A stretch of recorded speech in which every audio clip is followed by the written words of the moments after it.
আসসালামু আলাইকুম বন্ধুরা, আশা করি আপনারা সবাই ভালো আছেন। আমি আপনাদের মাঝে আরও একটা নতুন রেসিপি নিয়ে হাজির হলাম। আজকে আমি আপনাদের দেখাবো কিভাবে অতি সহজে ব্রয়লার মুরগির মাংস রান্না করা যায়। তাহলে কথা না বাড়িয়ে চলুন শুরু করি। এখানে আমি প্রায় 1 কেজির মতো ব্রয়লার মুরগির মাংস নিয়ে নিছি। এই রান্নার জন্য একটু ব্রয়লার মুরগির পিসগুলো বড় করার লাগবে। এরপর এটাকে আমি ম্যারিনেট করার জন্য হাফ টেবিল চামচের মতো দিয়ে দিলাম লবণ। এরপরে দিয়ে দিব হাফ টেবিল চামচের মতো মরিচের গুঁড়ো, কিছুটা হলুদের গুঁড়ো। এবার দিব সামান্য পরিমাণে ধনিয়া গুঁড়ো, দিয়ে এটাকে ভালোভাবে মেখে ম্যারিনেট করে নিব। এরপর এটাকে আমি 15 মিনিটের জন্য রেস্টে রাখলাম। প্যান বসিয়ে দিয়েছি। এখন আমি এর মধ্যে পেঁয়াজ কুচি দিয়ে দিলাম 1.5 কাপ পরিমাণে। এখন পেঁয়াজ কুচিগুলোকে ভালোভাবে মেখে নিব। এই রান্নার জন্য পেঁয়াজ এবং তেল বেশি করে দেওয়ার লাগবে। পেঁয়াজগুলোকে ভালোভাবে ভেজে নিয়ে যখন ব্রাউন কালারে চলে আসবে তখন আমি এর মধ্যে 1 কাপ পরিমাণে পানি অ্যাড করলাম। এখন এর মধ্যে আমি মশলা দিয়ে দিলাম। এখন 2টা তেজপাতা অ্যাড করব। এরপর এটাকে আমি ভালো করে নেড়েচেড়ে ভেজে নিব। এরপরে এখানে আমি দিয়ে দিব রসুন বাটা 1.5 চামচ পরিমাণে।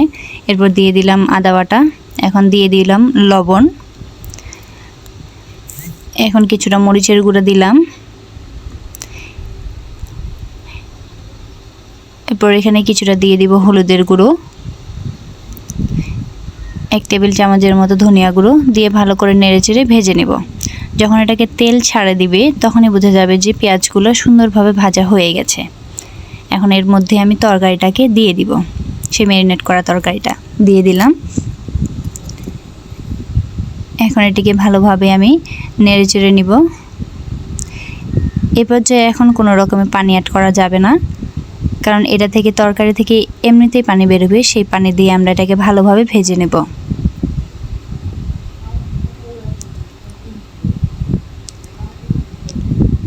ভালো করে নেড়েচেড়ে নিলাম। এখন আমি এটাকে ঢেকে দিব। কিছুক্ষণের জন্য ঢেকে দিব, দিয়ে আবার এটাকে ঢাকনা তুলে নেড়েচেড়ে নেব, কারণ তরকারিটা এখানে লেগে যেতে পারে। তবে এখানে আপনারা মিডিয়াম আঁচে রাখবেন জালটা, কারণ না হলে তরকারিটা লেগে যেতে পারে। ভালো করে ভেজে নিব।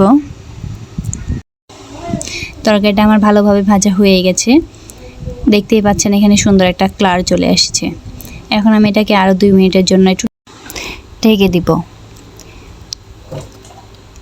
এরপরে আবার এটাকে একটু নেড়েচেড়ে নিব। নেড়েচেড়ে নিয়ে ভালো করে ভেজে নিব। এ পর্যায়ে আমি আপনাদের মাঝে একটি অনুরোধ করতে চাই, যারা আমার পেজটিকে এখনও ফলো দেননি তারা অবশ্যই আমার পেজটিকে ফলো দিবেন, লাইক করবেন। আর যারা আমার ইউটিউব চ্যানেল থেকে দেখতে চান তাদেরকে আমি কমেন্ট বক্সে ইউটিউবের লিঙ্ক দিয়ে দিব। অবশ্যই আমার চ্যানেলটিকে সাবস্ক্রাইব করে রাখবেন। এখন আমার প্রায় তরকারি ভাজা হয়ে গেছে।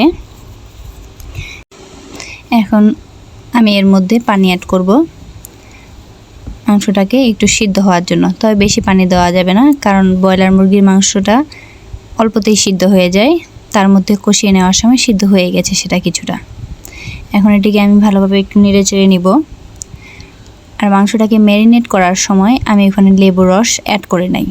আপনারা অবশ্যই ওখানে লেবুর রসটি অ্যাড করবেন। আমি সেটিকে তখন অ্যাড করতে ভুলে গেছিলাম, তাই এখন আমি এটিতে লেবুর রস অ্যাড করে দিলাম। লেবুর রসটার জন্য মাংসে যে একটা গন্ধ থাকে ব্রয়লার মুরগির, সেই গন্ধটা আর পাবেন না। এখন আমি এর মধ্যে দিয়ে দিলাম রাঁধুনি রেডিমিক্স মুরগির মাংসের মশলা। এখন আমি এটিকে একটু নেড়েচেড়ে নামিয়ে নিব। দেখতেই পাচ্ছেন বন্ধুরা রান্নাটা কতটা লোভনীয় হয়েছে তার আপনাদের বলে বোঝাতে হবে না। আমার আজকের ভিডিও এই পর্যন্তই। ধন্যবাদ সবাইকে। ভালো থাকবেন, সুস্থ থাকবেন। আল্লাহ হাফেজ।